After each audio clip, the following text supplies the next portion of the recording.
যে আলটিমেটলি স্বামী বিবেকানন্দ বলেছিলেন each soul is potentially divine. সেই বলার উদ্দেশ্য ছিল ভগবদ্গীতার প্রারম্ভে যে ধ্যান রয়েছে গীতা সম্বন্ধে, অদ্বৈতামৃত বর্ষিণীম ভগবতীম অষ্টাদশাধ্যায়িনীম।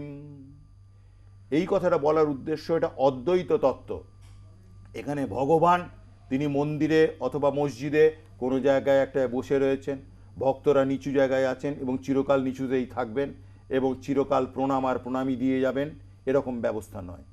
তার সাধনা তখনই সার্থক হবে, সুন্দর হবে, যদি এই সাধনা করতে করতে ভক্ত ক্রমশ ভাগবতী চেতনায় ক্রমশ উন্নীত হতে পারে এবং ভগবদ্গীতার সাধনায় একদিন এমন আসবে যেদিন সে অহম ব্রহ্মাস্মি অয়মাত্মা ব্রহ্ম, ভগবানের সঙ্গে তিনি একাত্ম বোধ করবেন।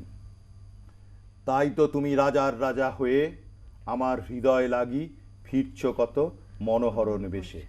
অর্থাৎ জীবনে বাঁচতে গিয়ে আমি বুঝতে পারছি সেই ঈশ্বর আমি যেমন তাকে পাবার চেষ্টা করছি, সেরকম তিনিও আমাকে পাবার জন্যে নানান রূপ ধরে আমার সামনে ঘুরে বেড়াচ্ছেন।